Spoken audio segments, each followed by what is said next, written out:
Bienvenue dans cet épisode de PCA Podcast. Aujourd'hui, on va parler de naturopathie, de corps, de plantes, de solutions, je pense surtout, avec Jean-Noël. Comme d'habitude, cet épisode sera en avance, bien sûr, sur Apple Podcast et Patreon. Donc, n'hésitez pas à vous abonner. Ça coûte 4 euros par mois. Donc, voilà. Bon épisode. Allez, bienvenue dans PCA Podcast, Parcours Confidence Antilles, le podcast où des acteurs professionnels aux Antilles vont nous partager leur histoire dans le monde de l'entreprise en tant que salariés ou entrepreneurs. Allez, go! Les hommes comme nous ne gravissent pas les échelons grâce aux relations de leur papa. Chaque centimètre de pouvoir que nous avons arraché des griffes pourries, des médiocres, de tous les Alexander Pierce qui gouvernent le monde, nous l'avons gagné avec notre sang. Salut Jean-Noël, comment vas-tu? Ça va bien et toi? Moi, ça va, comme d'habitude. Je suis content de t'avoir, en toute transparence, que les gens le sachent. On aurait dû faire ça il y a un petit moment. Malheureusement, fatigué, je me suis endormi, donc on n'a pas pu le faire. Et tu as pu te libérer à nouveau, donc je t'en remercie grandement. Parce que ça fait un moment que on se suit sur les réseaux sans se connaître, mais j'aime bien ce que tu fais. Bon, tu parles de plantes, de naturopathie, donc on en parlera plus particulièrement tout à l'heure. Mais donc je me suis dit, pourquoi pas faire un parcours sur toi et parler de ce que tu fais. Donc, même si en termes d'abonnés, tu n'as pas besoin de moi pour te faire connaître, mais je trouvais ça intéressant quand même de te faire connaître. Ah, Donc, ça voilà. veut rien dire. Oui, oui, oui, non, mais totalement. Mais c'est pour dire quand même, on en parlera tout à l'heure. Je pense que les gens comprendront qu'est-ce que je veux dire. Euh, la première question, comme d'habitude, qui es-tu? Alors, moi c'est Jean-Noël. C'est toujours particulier de se définir comme ça. Et j'aime pas me rattacher à un métier, à une fonction, à un rôle plus ou moins dans la société. On va dire que je suis un descendant d'Afrique, un Antillais qui essaie de survivre dans ce monde particulier. On va dire ça comme ça. Ouais, bah, c'est bien de dire en particulier, c'est pas mal. Euh, c'est quoi ton... Non, ça en fait. Enfin, bref. C'est quoi ton parcours scolaire? Alors, donc moi, je suis déjà de la génération 89. Je suis de fin d'année. Je me considère plutôt des années 90. Parcours scolaire, donc j'ai fait de la comptabilité. Donc à l'époque, je pense que ça a déjà changé, hein, parce que ça commence à dater. Ça s'appelait le bac STG, je crois, sciences, enfin, technologique, comptabilité, un truc comme ça. Et parce que je me cherchais beaucoup, je savais pas où aller, donc je toquais à plusieurs portes sans savoir vraiment ce que je voulais faire. Donc j'ai testé la comptabilité, j'ai eu mon bac vraiment de justesse. C'était vraiment pas mon truc. Tout ce que j'apprenais, c'était vraiment pas attrayant. Les profs, bon, je mets pas tout sur eux, mais bon, ils donnaient pas trop envie non plus. Et puis, donc j'en ai eu marre, j'ai fait une année sabbatique, parce que j'en avais vraiment marre du cursus scolaire. Année sabbatique, et par la suite, donc j'ai fait un BTS en management des unités commerciales, donc de 2 ans, et puis après une licence de commerce, option marketing. Donc tout cela sans vraiment savoir ce que je voulais faire, hein. C'était vraiment par défaut, encore une fois, parce que je savais pas qu'est-ce qui m'animait, j'avais pas trouvé mon chemin, ma voie en fait. Donc je faisais les choses pour gagner de l'argent entre guillemets, hein, pour essayer de survivre encore une fois dans ce monde particulier. Et puis donc j'ai quitté la Martinique après ma licence. J'ai atterri à Toulouse dans le but de poursuivre mes études dans le commerce. Toujours en alternance. Ça, c'est vrai que je ne l'ai pas dit, mais le BTS et la licence, tout ça, c'était en alternance. Parce que ça, j'en avais marre aussi de l'école, donc j'avais besoin de jongler un peu avec les deux, en fait. Donc, faire que du cursus scolaire, c'était vraiment pas pour moi. Donc, voilà, de l'alternance. Et donc, j'ai poursuivi avec un master en marketing à Toulouse. Et donc, au niveau du cursus scolaire, je crois que ça s'arrête là parce que j'ai commencé à travailler par la suite. Ok. Tes premiers jobs, c'est quoi? Oula, alors, le premier des premiers, en vrai, c'est charpentier. Pendant mon année sabbatique, où, bah, encore une fois, on travaille pour survivre, donc j'ai fait ça. Et franchement, c'est vrai que c'est important que je le dise dans mon parcours parce que c'est ça qui m'a... Quand j'ai fait ça pendant un mois, ça a duré juste 30 jours, je me suis dit, il faut que je travaille, faut que je bosse parce que c'est dur en fait. Donc ça m'a motivé pour reprendre les études et pour vraiment me donner un coup de pied. Mhm. Donc c'était vraiment ça le premier job, c'était vraiment donc la manutention, le charpentier, j'étais sur les toits en fait en train de faire beaucoup de travail manuel sous le soleil, donc on se Donc, il fait rappelle. chaud. Ouais, clairement, Mhm. clairement. Ensuite, tu enchaînes par quoi? Alors au niveau travail, donc alternance, hein, donc j'étais vendeur à Orange Caraïbes, Mhm. hein, donc en BTS. Donc ça c'était dans les magasins classiques, hein, comme on le voit, pour faire les abonnements téléphoniques, les abonnements téléphone, portable, fixe, etc. Et donc en licence, j'étais aussi à Orange, mais cette fois j'étais en B2B, j'avais un compte client où je devais gérer Alors, en des, B2B, en- j'explique au cas où c'est de business à business. Voilà. oui, voilà, voilà, Voilà. Et B2C, c'est business à au particulier. Au cas où vous ne connaissez pas la différence. exactement. Donc c'était intéressant de voir la différence entre le travail avec les particuliers, donc les personnes comme nous, hein, tout simplement, et le travail avec les entreprises où là c'est vraiment À un part. monde à part en fait, voilà, complètement. C'est beaucoup plus long. Voilà, moi j'aime beaucoup moins. Et donc voilà, ça c'est mes premiers pas dans le monde de l'entreprise. Donc, on va dire que ça a été ça. Alors, c'est bizarre parce que moi, exemple, moi, je préfère le B2B parce que je trouve que quand tu as noué les relations, c'est plus facile d'en vivre. Parce que le Hmm. B2C, tu es obligé de faire beaucoup de chiffres. Alors que quand tu es en B2B, si tu as de bons clients, tu vis, quoi, tu vois. Oui, je vois ce que tu veux dire.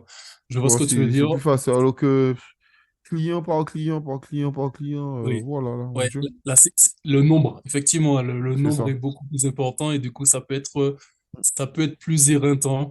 Moi, je pense que c'est dû au client qu'il y avait, mais le contact était meilleur avec les particuliers, en fait. Il y avait plus de proximité, plus d'échanges. Bref, le côté très antillais, très chaleureux, là. J'ai pas retrouvé ça, en fait, dans le B2B où c'était vraiment, c'était un monde de loups un peu, en fait. Ouais, c'est C'était ça, c'est pas un monde très, de requins, c'est totalement ça, hein. exactement. Mais au moins, Exactement. bon, moi je dis que c'est hyper harassant au départ, mais quand tu t'y connais et après, en fait, tu t'y connais, en gros, tu as déjà créé ton portefeuille, après ça roule, quoi, globalement, quoi. Globalement, ça Mhm. roule, donc voilà. Mais je comprends totalement je comprends totalement ça. Enfin, bref. Ensuite, Alors, ensuite, au niveau toujours parcours dans le monde de l'entreprise, donc j'ai fait plein de petits boulots, hein. J'ai fait des jobs étudiants quand j'étais à Toulouse, j'ai bossé dans le cinéma. Euh, j'ai fait aussi encore du B2B à Toulouse dans le monde des télécommunications, parce que c'est vrai que ça m'a suivi pendant un petit bout de temps, les télécoms. Avec plein de boîtes en fait, plein de boîtes, que ce soit B2B, B2C, mais j'étais, on va dire, commercial. J'étais commercial pendant un petit moment. J'ai fait du démarchage téléphonique, j'ai même fait du porte-à-porte aussi. J'ai fait tout ce qui est magasin franchement, aussi. Bref. franchement, dehors sur le marché et le porte-à-porte, et faut pas d'ego. Je le dis tout de suite. T'as pas intérêt d'avoir un ego parce que si tu as un ego, tu feras pas, allez, 5 minutes. Même pas le d'une heure, tu feras pas 5 minutes parce que c'est tellement dur. C'est C'est tellement clair. dur. C'est vraiment une école de la vie parce que Ah oui. 90%, même 95%, bah, tu te prends des portes, en fait. Tu te prends des ventes, tu te prends des noms. Et ben, faut rebondir, faut rebondir derrière ça à chaque fois et forcément ça te forge en fait. Donc c'est assez dur. Ça, franchement, c'est pas évident. C'est pour ça que je Non, suis je pas resté confirme. longtemps. Non, non, Mhm. je confirme fortement. Ouais, ouais. Et donc par la suite, donc comme j'ai dit, B2B, B2C, porte-à-porte, démarchage téléphonique, vente en magasin. J'ai fait aussi du marketing, j'étais dans une agence marketing. Bon, en bref, j'ai vraiment, je pense, touché à pas mal de fenêtres du commerce, ce qui m'a permis de dresser une sorte de constat où je me suis dit que bah, c'est pas fait pour moi en fait.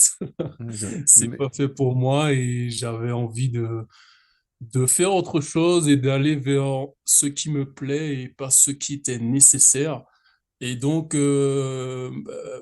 après pas mal de temps de réflexion, eh bien, je me suis engagé en fait à l'armée. ok. Ah ouais, ok, ok, ok. Ah, super intéressant. Ok. Et tu as fait quoi à l'armée? Alors déjà, pourquoi je me suis engagé à l'armée? C'est parce que je suis de nature déjà sportive et je suis quelqu'un, je suis, on va dire, une sorte de terrien. Quand je dis terrien, c'est que j'ai besoin d'être à l'extérieur. Le contact, moi, je marche très souvent pieds nus, etc. J'ai besoin de ça, en fait. Je pensais pas que c'était à ce point, parce qu'avant, j'étais pas aussi connecté avec mes émotions, mes sensations, etc. Mais j'ai besoin de ça, d'être à l'extérieur, etc. Donc, j'ai répondu à cet appel-là en m'engageant, tout simplement. Et donc, à l'armée, donc, qu'est-ce que j'ai fait? Qu'est-ce que j'ai pas fait? Il y a tellement de choses. J'étais à Toulouse déjà et donc j'étais plus ou moins dans la gestion des matériels. Voilà, j'étais pas Ok. un fantassin comme on peut l'imaginer ou un conducteur d'engin. J'étais vraiment dans la gestion en fait des magasins parce que faut savoir qu'à l'armée c'est comme une ville c'est comme une ville humaine en fait où il y a Oui, tous les totalement. on a besoin de tout le monde. On a besoin de tout le monde, les secrétaires, comptables, même les trucs bureaux. Médecin, tu as besoin de personnes qui coupent l'herbe, tu as besoin de Voilà, cuisiniers, tu as besoin de la plein de choses, bien communication. sûr. Voilà, tout, tout. Et donc, du coup, moi, j'étais plutôt dans la gestion des magasins, gestion des stocks, on va dire ça comme ça. Ça ressemble un peu à ça dans le monde plus ou moins civil, gestion des stocks où il y a tous les matériels de l'armée, des véhicules Tu aux gérais vêtements. les parachutes? Non, non, non, non. Ça, c'est spécifique vraiment à un corps de métier, en fait. Mais non, non. Ok. Non, parce que comme tu m'as dit Toulouse, je le dis au cas où pour ceux qui ne le savent pas, dans le sud-ouest, généralement, quasiment tous les régiments de parachutistes sont là-bas. Le seul qui se trouve à l'extérieur de la France se trouve à La Réunion, qui, si je ne me trompe pas, c'est le deuxième RPIMA. Euh, donc voilà, Ouais, je crois que c'est le ouais, deuxième. Donc oui, voilà. exactement. Ah, t'as fait l'armée aussi? Oh, totalement, totalement. Donc c'est pour ça que... Ok, voilà, voilà. ok, ok. Je connais très bien, j'étais à Castres. Donc voilà. Ok, bah, en plus c'est près de Toulouse, donc ok, ok. Ouais, totalement, totalement. Mais bon, enfin bref, là on est là pour parler de toi, donc, donc ensuite à l'armée. Ouais, ouais. Et donc, bon, l'expérience bah, particulière parce qu'on change totalement de monde, hein. Forcément, c'est normal. Mais avec du recul, moi, je trouve que du positif. Je suis resté 5 ans, en fait. Je suis resté 5 ans. Je savais au bout de 2 ans et demi que je n'allais pas rester parce Mhm. que j'estime que j'avais déjà fait le tour. Voilà, j'avais déjà vu ce que j'avais à voir et la différence, c'est que je commençais à mettre les pieds dans ce qui allait, entre guillemets, changer ma vie, euh, le monde de la santé. Donc, je commençais à rentrer un peu dedans et à partir du moment où on rentre dedans, ben, on n'a pas envie d'en sortir. Au contraire, on a envie d'ouvrir la porte encore plus grand et voilà, d'avoir plus d'infos et de sauter à pieds joints dedans, quoi. Ok, parlons maintenant de la naturopathie. Comment tu t'es formé en tant que naturopathe et qu'est-ce que naturopathe pour ceux qui ne le savent pas? Alors, on va déjà définir ce que c'est que la naturopathie. La naturopathie, c'est déjà une médecine qui est reconnue par l'Organisation mondiale de la santé. Donc, Donc l'OMS? exactement, l'OMS. Et donc, c'est une médecine qui est dite parallèle, mais je n'aime pas ce mot.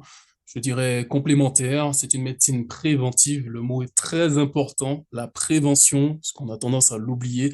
La prévention, c'est ce qu'on fait avant. On n'attend pas d'être malade. Donc, c'est une médecine qui regroupe un nombre important de médecines naturelles en passant par plusieurs techniques. Donc, l'alimentation, le mouvement, la gestion du stress, le sommeil, le mouvement, les plantes, forcément, l'utilisation des plantes, des huiles essentielles, voilà, plein de choses. C'est comme si c'est la médecine générale des médecines naturelles, tout simplement. Ok. Et euh, tu allais dire quelque chose? Ouais, ouais, non, mais et le temps de formation, c'est quoi généralement? Alors, le problème avec la naturopathie, c'est que en France, C'est pas cadré. je dis bien en France, ça, c'est très important la nuance, en France, ce n'est pas encore Reconnu. reconnu correctement. Et donc, du coup, il y a à boire et à manger. Il y a des formations, malheureusement, qui se font en 2 semaines. Euh, il y a des bonnes formations qui sont dans un cadre. Et là, c'est par rapport à la FENA. Donc, c'est la Fédération française. Non, qu'est-ce que je raconte? La Fédération française des naturopathes. Et donc, dans ce cadre-là, il y a 12 écoles qui sont reconnues, parce qu'il y a plein Mhm. d'écoles, c'est un peu le bordel. Il y en a 12 qui sont reconnues, qui sont dans un cadre. Et là, il faut avoir validé plus de 1200 heures de formation en présentiel. On peut l'en faire aussi en ligne, hein, mais en présentiel. Et avec voilà, des cours pratiques, des cours théoriques. Et donc, moi, ça a duré un an, en fait, tout simplement. Donc, plutôt 13 Ok. mois. 12 ou Ok. 13 mois. Ouais, Voilà. non, mais c'est intéressant ce que tu dis parce que c'est pareil pour une ancienne invitée, Lisa, à qui je fais un coucou, qui est sophrologue et qui m'expliquait que pareil, à boire et à manger, mais que elle est à une école où elle s'est formée 2 ans. Donc, c'est marrant que certains forment en 2 ans, d'autres forment en 2 semaines. Franchement, Oui, c'est extraordinaire, quoi. mais c'est quand même aberrant parce qu'on peut comparer avec d'autres pays en Europe comme la Suisse ou même aux États-Unis. En Allemagne aussi, la naturopathie, c'est vraiment, comment dire, c'est, c'est, c'est banal en fait. C'est banal, c'est reconnu. Le médecin il travaille avec la naturopathe, le nutritionniste également. Là, on n'est pas dans des... Voilà, il y a un cadre et ça aide énormément. Et la première personne qui va pouvoir bénéficier de cela, c'est bien évidemment les patients, les clients. Et je pense que la naturopathie plus ou moins française a besoin de cadres. Parce que malheureusement, moi, je me reconnais pas dans pas mal de naturopathes, hein, parce que des fois, je me demande où est-ce qu'ils ont été formés. Je vais pas être trop critique, mais il y a des choses qui, c'est compliqué parce que ça dessert la profession au final. Bon, on a déjà vu, il y a plein de scandales hein, entre ceux qui font des jeûnes et il y a des gens qui sont morts, entre voilà, des gens qui donnent des prescriptions alors que c'est seulement le médecin qui a le droit de le faire, etc. Il y a un cadre en fait. Et donc, c'est un peu, J'ai malheureusement, une question pendant que tu parles de ça. Casas Nova, c'est un naturopathe? ça, ouais, c'est quelque chose. À ma connaissance, il n'a pas suivi de formation de naturopathe et se revendique comme Mais, pratiquant de la médecine naturelle. Donc, en fait, ok, donc c'est pas un on sait, naturopathe. Ok. non, on sait pas, on sait pas. Et du coup, malheureusement, quand on dit naturopathie, ben, on pense très rapidement à lui et Ben, c'est le ça plus fait connu. pas, Franchement, c'est le plus connu. malheureusement. Mais il a fait, ouais, dans le sens, il a servi à promotionner un peu les usages, un peu la nutrition, mais il est trop, à mon sens, dans le dogme, dans la rigidité, et ça fait presque des sectes, en fait. Et bon, il y a des choses que je valide pas du tout, en fait. Pas du tout. Non, On non, mais s'éloigne oui, un peu. mais totalement, parce que moi, quand je l'écoute, ça fait longtemps que Casanova, c'est connu. Euh, il a un discours hyper intéressant, mais bon, après, le truc où tu fais que tu bois que du jus, que des trucs, bon, Ouais, frérot, bon. ouais, ouais. Donc après je suis d'accord avec toi que, et je pense que c'est là aussi il faut faire attention, c'est que euh, quand les gens rentrent totalement dans les dogmes et plus dans la connaissance, surtout quand ils sont dans le domaine de la connaissance où tu sais, on ne met rien, remet rien en question. D'ailleurs, on vient de passer par une période où on a vu ça, tu sais, où il fallait rien remettre en cause. Alors que s'il y a bien un truc qu'il faut constamment remettre en cause, c'est la science. Parce que Ouais. Comme dit, je crois que c'est Socrate qui dit ça, cette phrase qui dit, je sais que je ne sais pas. Donc, Mhm. j'adore cette phrase. Donc, je pense Mhm. que c'est une phrase qu'on aurait dû tous reprendre et se dire simplement, oui, je pense savoir, mais ce n'est pas forcément la vérité, mais c'est ma vérité. Et c'est deux choses différentes, quoi. Donc, voilà. Et Casas Novas, Ouais, je te rejoins qu'il a ce côté un peu dogme qui fait que, bon, ben, ça fait beaucoup de mal à, à ce qu'il promue ouais. envers les gens, quoi, actuellement. Et même au niveau de la science, tu as tout dit parce que ça manque d'humilité tout simplement parce que le principe même de la science, c'est notamment à travers les zététiciens, la zététique, c'est l'art de pas tout remettre en cause, mais en tout cas de questionner, de se demander et de ne pas tout boire, entre guillemets. Et on est passé par une phase où, eh bien, c'était très rigide, où il y avait une vérité et tout le monde devait suivre cette vérité et ne pas remettre en cause, sinon on était traité de complotiste ou de je ne sais pas C'est quoi, ça, c'est ça, c'est ça. juste parce qu'on se pose des questions. C'est Voilà. ça. Ben, Et- on le voit même pour les guerres. C'est-à-dire que, euh, toi, exemple, si tu remettais en cause à l'époque le 11 septembre, ben, tu étais traité de complotiste. Alors que tu y crois, que tu y crois pas, bon, en soi, je vois pas qu'est-ce que ça fait de mal aux gens. Mais bon, enfin bref. Et on le voit aujourd'hui pareil. Si tu n'es pas pour l'Ukraine, en tout cas, je parle des médias français, tu n'es pas pour l'Ukraine, c'est-à-dire que tu es payé par Poutine, tu sais, ça n'a pas de sens, quoi. Donc, si, de toute Mhm. manière, au-delà de ça, actuellement, on le voit dans l'époque d'aujourd'hui, les débats se tendent énormément et c'est devenu hyper binaire. Donc, c'est soit je suis d'accord, soit je suis pas d'accord. Donc, si je suis pas d'accord avec toi, c'est-à-dire que je t'aime pas. Et si je t'aime pas, tu vois, donc, c'est jamais nuancé, c'est jamais gris. On nous demande, c'est hyper binaire, et puis notamment des programmes télévisés comme TPMP ou tout ce genre de choses. C'est de la merde, ça. Font- Oui, c'est de la merde, mais c'est quelque chose qui fonctionne. C'est la réalité, c'est que ça fonctionne. D'accord? Et Mhm. que il fait des audiences, que c'est regardé à la télé, etc. Mais quand tu regardes, c'est un concept où ben, tu es d'accord avec une pancarte? Oui, non. Alors, ok, moi je défends oui, moi je défends non.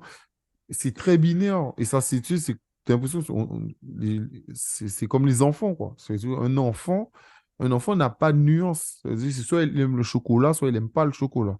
Soit il aime Mbappé, soit il n'aime pas Mbappé. Soit il aime Messi, soit il n'aime pas Ronaldo. Tu vois, ça veut dire que tu peux aimer les deux. Mhm. Il n'y a pas ça. Donc voilà, quoi. Donc aujourd'hui, c'est pour ça que quand on regarde tous les débats qui se passent, notamment sur ce qui s'est passé sous la science, ben, c'est soit tu es pour, soit tu es contre. Donc non, tu Mhm. peux te poser des questions, mais être d'accord avec certaines choses, comme, comme pas forcément, quoi. Tu vois, moi, exemple, pour l'histoire des vaccins, moi, l'ARN messager, c'est une question que je n'étais pas convaincu. Par contre, exemple, les vaccins qu'ils avaient à Cuba, vu que c'était sur l'ancienne technologie, l'ancienne technologie Pasteur, donc qui est déjà éprouvée, mais je trouvais ça beaucoup plus crédible. Qu'est-ce que tu vois, je veux te dire? Donc, Ouais, tout dépend de quoi on parle. Enfin bref, c'est un grand débat, mais c'est super intéressant. très grand débat. Ouais, non, mais c'est vrai, c'est un grand débat. Donc, quand tu es allé te former en tant que naturopathe, pourquoi être allé sur les réseaux sociaux? Donc, est-ce que tu es allé directement sur les réseaux sociaux ou tu es allé ben, faire du porte-à-porte, faire ce genre de choses, ou tu as directement mis en place un coaching en ligne, une boutique en ligne, etc. Alors, les réseaux sociaux, c'est vraiment quelque chose. Ça a surpris toute ma promo, plus ou moins, de Naturo, parce que il n'y a pas plus anti-réseau social que moi. Quand je me formais, je n'étais même pas, je n'avais aucune idée de la suite parce que j'étais vraiment dans le moment présent où je me formais pendant qu'il y en avait d'autres qui avaient déjà commencé à voilà, créer des choses et tout. Moi, j'étais pas trop dedans, en fait. J'étais pas trop dedans et j'étais à milieu de m'imaginer que j'aurais été, bah, entre guillemets, obligé, parce que pour moi, c'est un passage en 2023 qui est pratiquement obligatoire, en fait. Parce que moi, je vois les réseaux sociaux comme un outil. Je le dis souvent d'ailleurs, hein, à mon audience où il faut pas être l'esclave de outil. C'est un formidable outil. C'est comme un peu l'intelligence artificielle. Enfin, c'est le sujet de 2023. Mais il faut que ça reste un outil. Il ne faut pas devenir l'esclave de l'outil. Et donc, j'ai vu beaucoup de points positifs à me lancer un peu sur les réseaux sociaux, même si c'est super difficile au début. D'ailleurs, il y a les jardins de Nini, Léa, parce que c'est une pote, eh ben, elle m'a pas mal aidé à ce niveau. Parce elle maîtrise comme jamais, donc elle m'a pas mal aidé. Et du coup, donc je me suis lancé dessus un peu assez rapidement après la formation, parce que j'étais formé en fait à Bordeaux, et donc je suis revenu parce qu'il était évidemment clair pour moi que je devais pratiquer chez moi, hein, tout simplement aux Antilles, en Martinique. Et donc je suis revenu. Allez, j'ai pris peut-être 2 semaines de vacances où il fallait que me remette un peu les idées en place et puis digérer aussi la formation. Mais bon, il me fallait au moins 1 an pour digérer. J'ai toujours pas digéré. Et du coup, je me suis lancé après. Je me suis lancé, j'ai commencé à poster et puis je me suis pris au jeu et je pense que c'est vraiment un outil qui est vraiment indispensable aujourd'hui pour pouvoir se faire connaître et survivre, tout simplement. Moi, je vois environ un post par semaine. Est-ce que je me trompe? Non, là, je suis passé à... En vrai, là, j'ai cadré, je poste le lundi, le mercredi, le vendredi. Là, c'est Ah ouais. vraiment... Ok. c'est Bon, c'est carré. ben, ok. 3 posts par semaine. Ouais, ouais, c'est carré. Et je me suis même mis sur YouTube aussi. Ça, c'est... Je suis quand même bien content de ça parce que au début, c'était pas évident. Mais ouais, je suis sur YouTube aussi. Je poste une vidéo par semaine, tous les dimanches, où je présente une plante ou fruit ou légumes, bref, un truc local, quoi. Et puis Ah, voilà, mais ça fait attends, déjà... moi, quand je parle de posts, je parle des réels. Tu fais pas 3 réels? Oui, oui, si, si. Ah, Je 3 réels. fais Ok, ok, ok, ok. Ah, et ben, le autant pour lundi, le moi. mercredi, le vendredi. Ok, Il y a le jour. Ouais. Ouais, ouais. ok. Comment tu fais pour trouver toutes les idées? Est-ce que je te dis pas que c'est bon, moi, tu vas déjà trouver, ça sera déjà à la fin, quoi. Alors, au niveau des idées, moi, je suis... Donc, évidemment, c'est mon... Entre guillemets, c'est pas mon domaine, j'aime pas dire ça, parce que ça fait très prétentieux, mais c'est ma passion, en fait. Tout le monde du vivant, de la santé, c'est vraiment mon truc, et je bouffe beaucoup de contenu lié à cet univers-là. Beaucoup de livres, voilà, beaucoup de lectures, beaucoup de recherches aussi, des recherches sur différentes, comment dire, des études scientifiques notamment. Ah, c'est là où je fais un peu la distinction avec Casas Novas, justement, parce que je pense que c'est important. Ok, on est dans le naturel et tout, mais faut pouvoir faire le pont avec qu'est-ce que la science nous dit, parce que ça, voilà, faut pas qu'on soit à l'opposé. Et donc, mes idées me viennent de toutes mes recherches, en fait, parce que tous les jours, mais vraiment tous les jours, je consomme sur le monde de la santé. Ça peut être au niveau alimentaire, nutrition, activité physique, gestion du stress, les intestins, etc. Bref, tout ce qui est vivant, en fait, parce que ça m'intéresse beaucoup. Et forcément, les idées, mais il y en a trop, en fait. Il y en a trop. C'est assez facile de trouver. Puis après, c'est à moi de pouvoir me réapproprier les choses et ce que j'essaie de faire, c'est de rendre ça un peu plus digeste parce que, bon, les études scientifiques, c'est quelque chose, mais c'est pas très agréable à lire, mais c'est de pouvoir rendre ça au grand public, en fait, parce que je pense que c'est par là c'est par ça qu'on doit passer pour pouvoir, c'est un peu prétentieux aussi de dire ça, mais éduquer plus ou moins le grand public sur des choses très simples, très basiques pour avoir une santé correcte. Ouais, non, mais, non, non, mais totalement. Euh, Comment ça s'est passé, ta montée en puissance? Parce que j'en parlais au début de podcast. Tu es déjà à 28 000, un peu plus de 28 000 abonnés. Comment ça s'est passé, cette montée en puissance? Alors, ça a été très, hum, euh, enfin, je vais dire que ça a été lent, ça n'a pas été lent, mais ça a pété d'un coup, en fait, alors que ça stagnait depuis pas mal de temps. Je trouve que là où ça a augmenté, c'est lorsque j'ai commencé à parler du livre que j'ai écrit. Donc, j'ai écrit un livre sur le C'est ça, chlordécone. totalement. Et, et, et du coup, je crois que c'était en décembre, je commençais à en parler et tout. Et à partir du mois de janvier, je commençais à en parler et tout. Et à partir du mois de janvier, je commençais à faire des 1000, comment on appelle ça, 1000 followers par jour, en fait. Et je Ah comprenais ouais. pas du tout. Je comprenais pas du tout. Je sais pas si l'algorithme, je sais pas. Il y a eu un truc, en fait. Bon, je pense que j'étais déjà peut-être 5000 ou 8000, je sais pas. Mais ça a été chronologique, en fait. Mais après, il y a eu vraiment un pic avec le livre où ça a commencé à partager parce que je pense que c'est vraiment ça qui fait la différence, c'est les partages des gens. Voilà, le fait de partager, parce que bah, l'union fait la force, hein, forcément. Et du coup, voilà, Non, ça a je suis d'accord parce que moi, j'ai des vidéos, genre 20 j'aime. Elles peuvent avoir 1500 vues. Il y en a d'autres, elles ont 40. Elles ont 500 vues. Ah ouais. Donc, parfois, l'algorithme, enfin bref, l'algorithme, déjà, il Ouais, fait ce qu'il veut. Et je pense que les partages, ça compte beaucoup. Je pense que ça compte ouais, beaucoup, beaucoup, beaucoup, beaucoup. mais c'est quelque chose, l'algorithme de... je veux parler de ça parce que pour moi, c'est important. Je veux pas dire que je me désengage d'Instagram, mais je suis dans un virage, moi. Je continue à poster et tout, mais je me suis un peu en retrait parce que j'en ai marre un peu d'être l'esclave de l'algorithme d'Instagram, notamment. Parce que déjà, il rémunère pas. Contrairement à YouTube, même s'il vous donne quelques centimes. Mais il y a un côté où on nourrit un peu La bête, le monstre, voilà, la bête, et on n'a pas grand-chose en retour au final, en fait.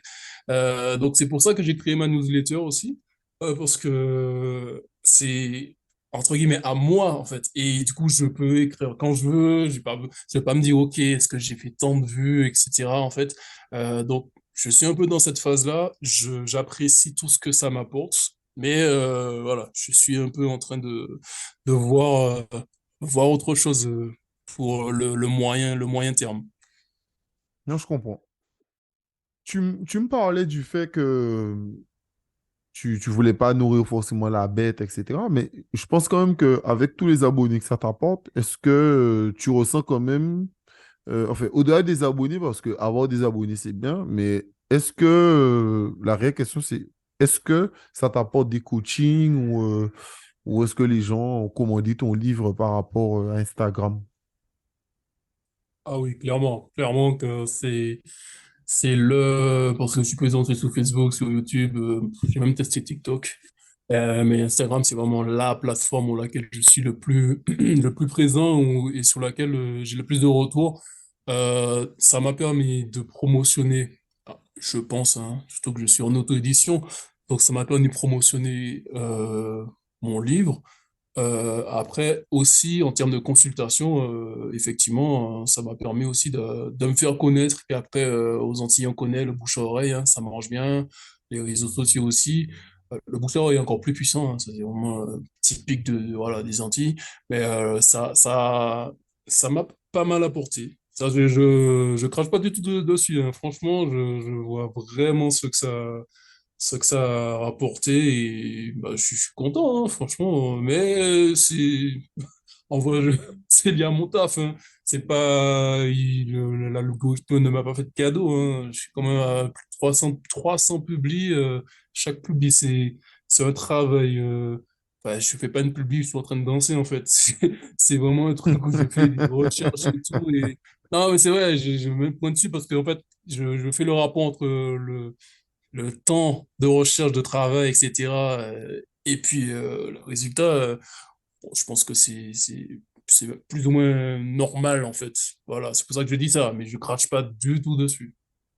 Ouais, non, mais tu as bien raison de valoriser ton travail, de bien faire comprendre que, bon, ben, ouais, tu mérites aussi ce que tu fais, et c'est totalement ça. Parce que pour ceux qui écoutent et qui connaissent pas, quand on va sur ta page, tu parles de cacao, d'hibiscus, d'atoumou, de stress, tu parles du nopal, de l'intérêt du bio, de arginine. C'est ça? C'est quoi tu as dit encore? Arginine ou arginine, c'est ça? Ah, l'arginine, là. Oui, l'arginine. L'arginine, voilà. Oui, Alors, l'arginine. l'arginine, je ne connais pas du tout. L'aloe vera, la constipation, la menthe, etc. Donc, franchement, je suis totalement d'accord. Généralement, chaque vidéo, c'est pas quelques secondes.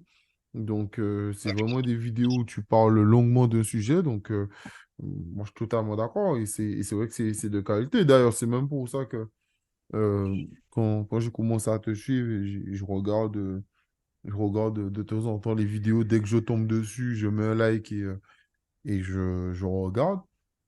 Parce que ben, c'est intéressant, parce qu'on apprend, et voilà. Comment tu as trouvé le ton de ta page?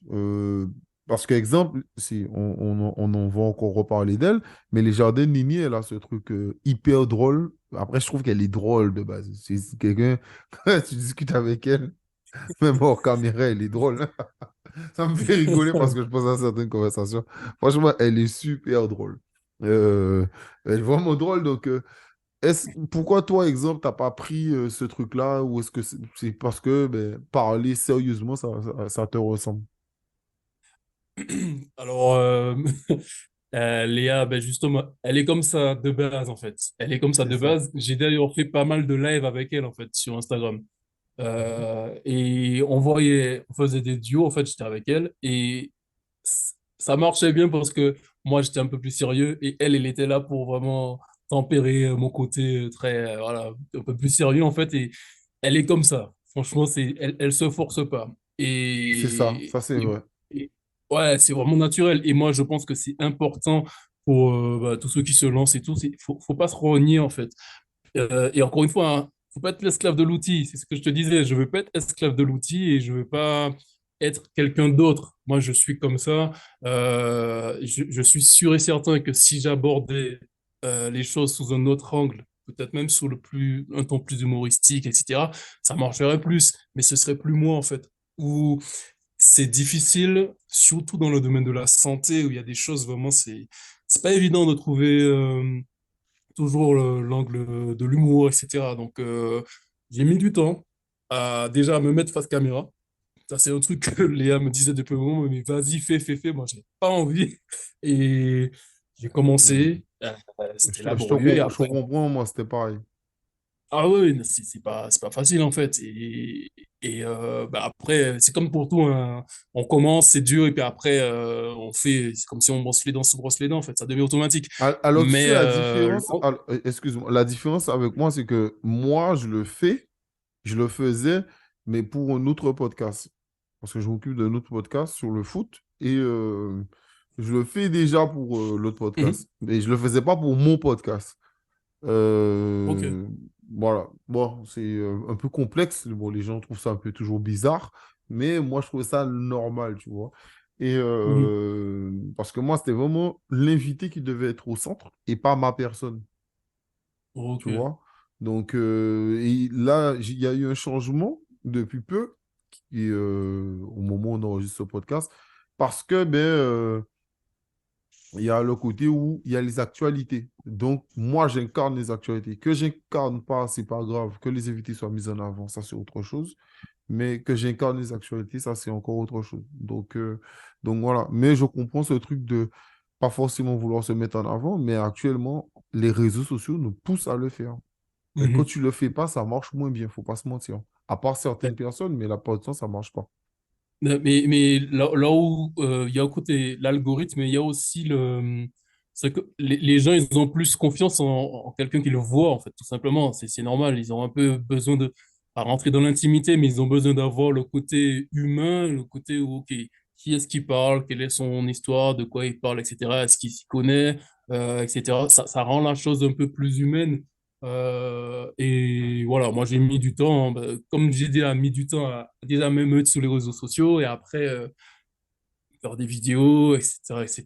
Et puis ça s'est fait naturellement, mais je voulais absolument pas jouer un rôle et ne plus être moi en fait. Ça, c'est vraiment le truc sur lequel je serai toujours intransigeant. Je suis comme ça en fait. Et après, ben, on accepte ou pas, hein, mais moi je veux être en accord avec moi-même. Je veux pas me renier en fait.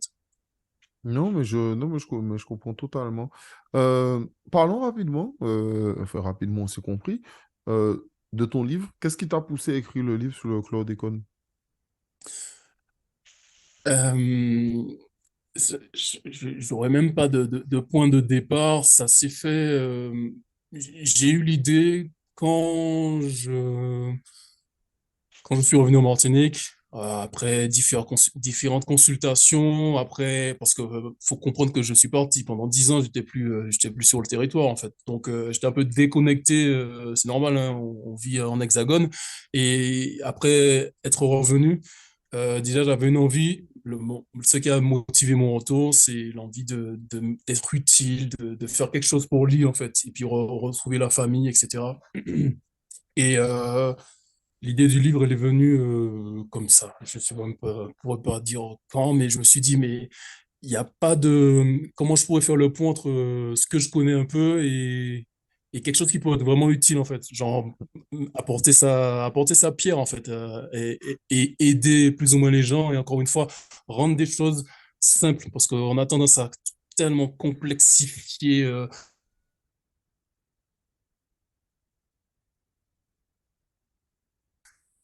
Surtout- Ok.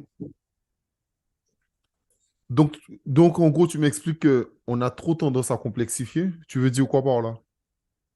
Alors, quand je dis on, c'est surtout la science, hein. Comme je suis très dans le domaine scientifique, ça fait presque une élite où il y a un côté où bah, c'est difficile à comprendre un peu tout ce qui est scientifique, surtout quand certains emploient des mots très compliqués, alors qu'on peut employer des termes très simples, on peut faire un peu de vulgarisation pour aider le grand public et pas pour mettre des mots pompeux et pour se prendre pour je ne sais pas qui, en fait, alors que c'est à la portée de tous de comprendre comment on peut manger, qu'est-ce qui peut nous aider, le rôle du mouvement, etc. Pas besoin d'avoir des mots super compliqués. Donc, c'est tout cela qui a motivé l'écriture du livre qui m'a pris quand même 9 mois, comme un bébé. 9 mois de gestation. Et après, vu que je suis en auto-édition, oh là là, ça c'était là. Waouh, c'était quelque chose. C'était vraiment quelque chose parce qu'à un moment, j'étais désespéré. Je pensais pas que j'aurais pu comment dire ça, le Le publier. publier? Ouais, j'ai lancé une cagnotte. Au final, ça n'a pas marché. Enfin, j'étais vraiment, il y a un moment, où, franchement, au niveau moral, j'étais dégoûté. J'étais dégoûté et au final, j'ai carrément contracté un prêt pour publier le livre, quoi. Donc, j'étais motivé pour le publier. Donc je l'ai fait et je suis content, c'est fait, quoi. Ok, ok. C'est intéressant que tu parles de ça, de la cagnotte. Euh, tu as fait une cagnotte de combien? Alors, le problème avec la cagnotte, c'est que j'avais mis une cagnotte parce qu'il m'avait demandé 5 000 € quand j'ai sondé comment on dit ça, tous les éditeurs. C'est derrière Mhm. moi, je l'ai oublié tous ces noms-là. Je voulais que ce soit une maison d'édition des Antilles. Et donc, voilà, j'avais mis 5 000 €. J'ai utilisé une plateforme, je crois que c'est Ulule. Oui, Et, et tu as un nombre de temps. Si tu ne réussis pas, tout le monde est mais, remboursé. mais je ne savais pas ça, en fait. Je savais pas ça. Donc, franchement, ça m'a vraiment mis dans la merde. Ça m'a mis dans la merde.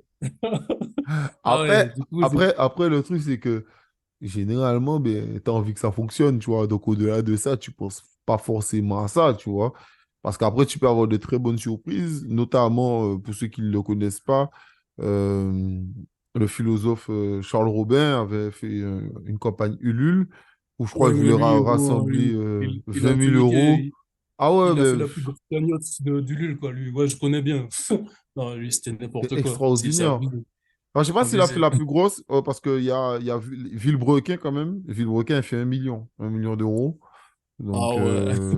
voilà, ils ont fait 1 million d'euros, plus d'1 million d'euros pour faire rendre un multiplat, un Fiat multiplat en voiture de course. Enfin bref, donc les gens ils ont donné 1 million d'euros. Non, mais franchement, Wow. faut pas se mentir. Il y a des projets que les gens ont lancés. Pareil, moi j'étais content pour lui. Je suis pas content. Euh, à expliquer qu'il voulait, il cherchait 4 000 euros. Frère, au moment où j'allais faire un don, j'ai vu, il y avait déjà 100 000 euros. Je me suis dit, ah, c'est bon, les gens.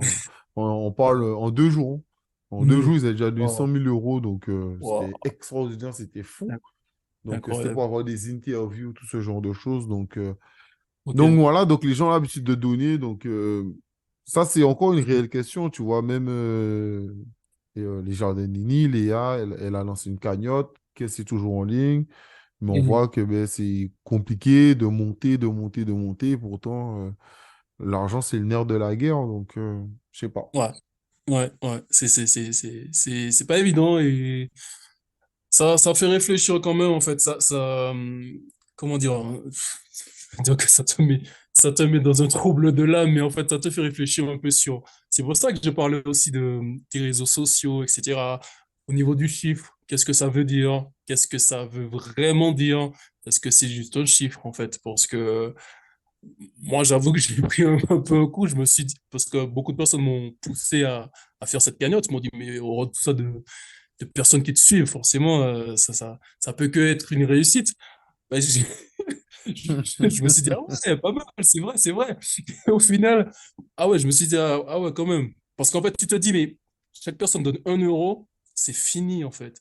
C'est fini. Bien Un sûr, euro, bien c'est que sûr. dalle. Mais, et enfin bon, bref, c'est comme ça, mais ça fait apprendre pas mal de choses. Et puis, au moins, Non, mais c'est intéressant qu'on en parle parce que on est là parler de ton parcours, mais ça fait aussi partie de ton parcours. C'est-à-dire que au-delà de ça, souvent les gens ont envie de faire des projets ou ont envie de se dire oui, mais ah, c'est cher ou nani, mais oui, mais quand les gens font des appels à projets et tout le monde peut contribuer, ça ne se fait pas. Ce qui fait que Mhm. parfois les gens sont obligés d'accepter des choses qu'ils ne veulent pas.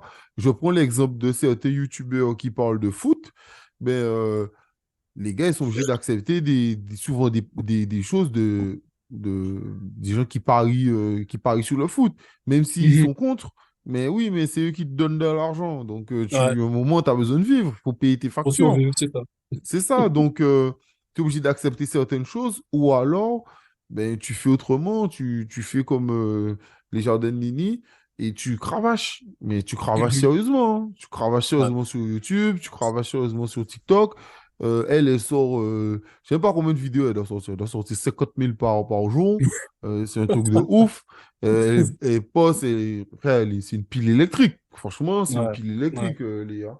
Donc, les de gens ouf. vont s'en rendre pas compte. Pareil pour la fleur curieuse, mais la fleur curieuse, exemple, elle, travaille à côté. Tu vois, donc Mhm. c'est aussi des choses où il faut se rendre compte. Donc, Mhm. Ouais, voilà. ouais. Enfin bref. C'est le côté réseaux sociaux où en fait il y a du contenu qui est gratuit et C'est donc ça. il y a une éducation malheureusement qui fait que enfin ça éduque les gens à tout avoir entre guillemets gratuitement. Alors, moi, je pense Mais que encore ça une fois, éduque surtout aux Antilles. C'est pas méchant, mais le truc, c'est que je le vois. C'est-à-dire que c'est un débat qu'on a eu, exemple, que j'ai eu, exemple, avec une artiste la dernière fois. On paye pas la musique ici. Tu vois, on a fait un ouais, sondage autour de 10 personnes. On était 4 à avoir un abonnement de musique à payant. Le reste, ils ne ok. payent pas. Et donc, Mhm. sauf que les streams d'artistes, quand tu ne payes pas, ça ne compte pas. Donc, Ouais, nos artistes peuvent exactement. être écoutés 1 million de fois. Si c'est, ben là, on prend l'exemple 400 000 qui ont payé et 600 000 qui n'ont pas payé, on compte que 400 000. Ouais, Pourtant, je prends un exemple, on a des artistes, exemple féminines, qui font 500, 600 000 vues par clip. Et il y a des artistes en France qui vivent mieux qu'elles. Pourtant, ces artistes-là, ils font 100 000, 200 000 vues avec leur clip. C'est ce mhm. qui est triste. Mais pourquoi? Parce Ouais, que on doit être éduqué à acheter la musique, à payer les choses, quoi. À payer les choses. Même le truc de Tipeee, de tout ce genre de choses. Mais mhm. c'est ça. Donc, ouais. Donc, bon courage à tous ceux qui le font depuis un moment et qui veulent faire ça. Euh, est-ce que, comment dire ça? Euh, Est-ce que pour toi, c'est compliqué d'en vivre ou tu as un travail à côté? Non, j'ai pas de travail à côté. Je suis À cent pour auto-entrepreneur cent à À cent cent pour pour cent cent. Je travaille pratiquement tous les jours, hein. Ouais, Euh, bon, ça, c'est et, normal. et, et qu'est-ce que j'allais dire? Ouais, effectivement. Mais en fait, quand tu parles de ça avec un salarié, ça se voit que tu as un peu plus les pieds dedans parce que tu peux plus comprendre. Mais c'est des choses que je peux parler de ça avec voilà, des salariés. Ils vont te dire, ah bon, comme ça, t'as pas un jour et tout. Nanana. Donc, on voit déjà la différence de juste d'état d'esprit, en fait. Mais c'est pas logique pour tout le monde, ça. Et donc, ouais, ouais. Donc, du coup, je suis à 100% dedans. C'est pas facile. c'est clair que c'est pas facile du tout parce qu'en fait, ça force, en tout cas moi, ça me force à être vraiment dans l'essentiel, de retirer un peu tout ce qui est futile et d'être vraiment dans les trucs super importants parce que forcément, on gagne pas des 100 et des 1000 en fait, mais pour le côté positif, ça ouvre un peu à la créativité parce que c'est lorsqu'on est au pied du mur qu'on se bouge le cul, hein, tout simplement pour trouver des Ben, solutions, pour, comme on dit, quand tu n'as pas d'argent, il faut avoir des idées. C'est tout. Ouais. Exactement. Et c'est pour ça que bah, ça me permet de parler, hein, ça me permet de parler de... C'est mon nouveau projet là, j'ai lancé des formations en ligne en fait, et c'est la suite un peu bah, De c'est ton mon nouveau projet. activité. Voilà, c'est la suite de mon activité. Donc, c'est des formations en ligne sur différentes problématiques de santé, que ce soit le diabète, l'endométriose, voilà, des problématiques de santé concrètes. Et voilà, c'est des formations en ligne, tout simplement. Ok, ok. Bon, l'endométriose, tout le monde sait que ça me touche particulièrement. PCA Podcast et, je le dis et je le répète, au cas où partenaire, mon seul partenaire dont je suis partenaire exclusif, c'est Liquid Chocolat, l'association qui parle de l'endométriose en Guadeloupe. Donc voilà, donc beaucoup de femmes souffrent de ça, malheureusement. Et souvent, malheureusement, les hommes ne se sentent pas concernés par ça. Mais bon, on peut avoir les filles ou une femme. Donc, quand ta femme est là et qu'elle ne peut pas aller bosser pendant une semaine parce qu'elle a mal, ben, faut comprendre que c'est compliqué. Quand ta femme a du mal à peut-être avoir un enfant, c'est compliqué. Donc, Liquid Chocolat fait pas mal de choses, du yoga, la sophrologie, énormément de choses. Donc, pour ça, donc, c'est bien que tu en parles. J'ai vu, notamment, tu as fait, je crois, 3 vidéos dessus, 3 réels qui se suivent sur le sujet. Donc, merci à toi. Donc, franchement, c'est super cool. Donc, Voilà, franchement, je vous je invite pense à que ceux c'est qui, important. non, c'est pas, je pense, c'est important. C'est important et notamment aussi que ben, tu as parlé de ça dans ton livre. Donc, on sait aussi, on pense aussi que le chlordécone a à voir avec notamment le cancer de la prostate chez les hommes qui est très élevé aux Antilles et l'endométriose chez les femmes. Donc, chacun a eu son cadeau. Un a eu la Ouais. prostate, l'autre Ah ouais, l'endométriose. champion du monde, la Ouais, prostate, voilà. hein, faut pas oublier. Voilà. Champion Voilà. du monde, faut pas Comme pour le déconner non plus. J'ai champagne. 7 millions. Nous, Adam. Ouais, mais c'est quand même pas, c'est quand même pas rien, hein. 7 milliards Non, franchement, d'individus, Non, franchement, c'est, c'est pas glorieux du tout, mais ça reste notre réalité. Donc, plus sérieusement, on en parle. Donc voilà. Donc, j'espère que les gens iront sur ta formation. On arrive Mhm. à la fin. Euh, qu'est-ce que je peux te souhaiter? Une longue vie.